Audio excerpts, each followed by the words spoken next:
Salve, galera! O vídeo de hoje para vocês aí é para desmitificar um pouco sobre o famoso AEJ, né? O vulgo aeróbio em jejum, que todo mundo fala, coloca nas redes sociais, partiu a AEJ, mas e aí, qual a real finalidade dessa forma de executar um cardiovascular?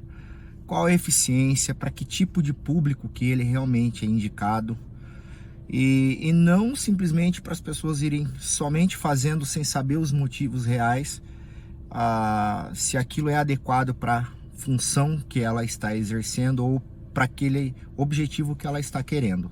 Tá, então, para começar, o aeróbio jejum é aquele que se caracteriza quando a pessoa ela vai fazer o estímulo, ou seja, o exercício cardiovascular ausente de uma refeição prévia de pelo menos 6 ou 8 horas aí.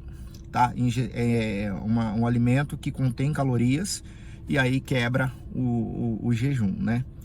Então, normalmente é um estímulo de baixa intensidade. Não dá para eu afirmar uma frequência cardíaca básica e média por conta de diversos tipos de público que estarão fazendo. Mas aí ela fica cerca de 125 a 140 batimentos por minuto.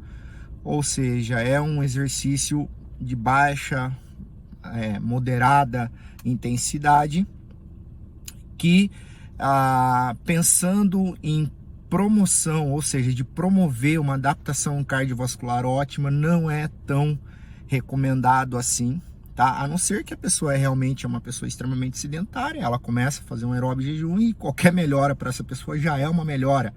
Mas para uma pessoa que é realmente adaptada, ela não vai trazer um benefício cardiovascular ótimo, enquanto um treinamento intervalado, um contínuo ou um famoso HIIT traria, tá? Porém, ela é muito bem-vinda para aquelas pessoas, exemplo, se fosse uma pessoa sedentária, que está com uma carga de peso aumentada e pensando na atividade aeróbia, de baixo impacto, de baixa lesão, e principalmente para aquele coração que não está acostumado com uma atividade extenuante, então para esse público seria bacana. Quer ver outro público que utiliza muito?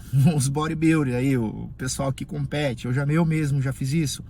O que acontece? A gente tem a fase do bulking, que é a fase de ganho, e a fase do cut, onde a gente trabalha com um déficit calórico gigantesco, tá? E vai chegando na parte final, a gente vai diminuindo ainda mais a quantidade calórica e aumenta o exercício. E normalmente entra bastante o exercício cardiovascular.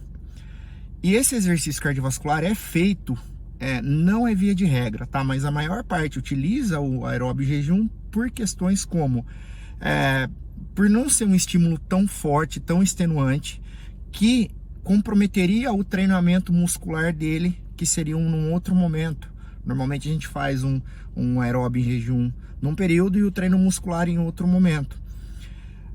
Por conta até mesmo que já está trabalhando em déficit calórico, ou seja, a pessoa já está naturalmente debilitada em termos de fontes energéticas, e se ela empregasse um estímulo muito forte para o aeróbio, provavelmente ela não conseguiria fazer o treinamento muscular posterior ou até mesmo no dia seguinte, por questões de recuperação.